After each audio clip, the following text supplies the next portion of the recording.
太低了，60到70度。在浸泡的过程中，那我们放下去的温度是68度。我们现在的部分，它大概还是要浸泡到大概30分的时候。The free beer factory is it's also a free beer school, and what people will do is that they will enter the museum. They will see this platform, and on the platform there are 10 setups, like kitchen setups, and then there's a display of the beer that is being produced, and then every ingredient that is used to make beer. So every once a week, I think it's every Saturday, there's a new team of students. And they will then be taught how to make beer. And then you will return again 2 weeks after, and you will start bottling the beer. So it is a process of minimum 2 weeks, 3 weeks, where you will go through different steps. And finally you will become a home brewer. So you will be able to make your own beer at home and pass on your knowledge to another person. The idea of sharing is, or what we more like to call the battle with the system of rights. Is a fundamental battle that is not only local here but globally. That we believe that the system of rights, copyright, trademark, intellectual property has gained too much power over the last 100 years. Makes the society more poor because you cannot interact, you cannot exchange, you cannot share knowledge over years and information, because a lot of it is being could say archived and preserved and hidden away. So what we have done is that we have applied modern open source models, which we know from programming, from software, from Linux, for example. And we chose to use beer, because beer, at least in Europe and America, is something that a lot of people do at home. It's about a recipe. So basically you have a recipe and you share the recipe.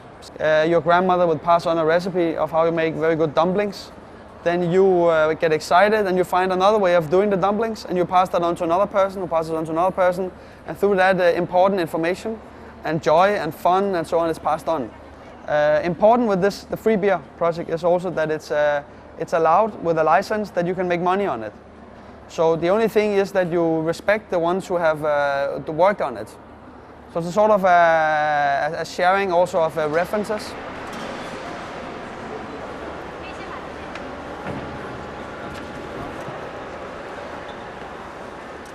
So the first time it was more a presentation of the idea and a more playful way of presenting it. There were some games which were more focused on our battle with intellectual property and system of rights.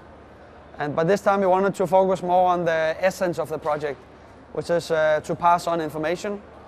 And also in the retrospect, I think that maybe last time it was a little bit too nerdy, too difficult to understand. And we wanted to focus on the qualities, on the essence. And therefore the invitation was to revisit, which we find quite interesting, and give the people of Taipei the chance of experiencing once again, maybe to understanding in a different way. And this time to interact more directly with the work, with the artwork, but also with the ideas behind the work and the actual production. So we often work with factory settings.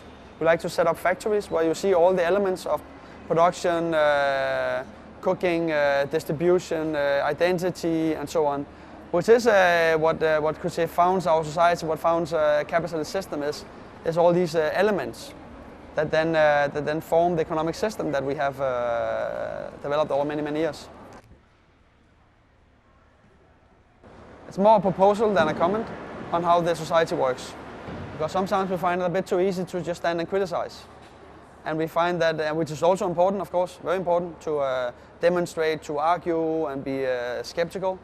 But by that you also try to make a proposal your own. You also take part, but you also become vulnerable. Because if by proposing something, someone else can criticize you.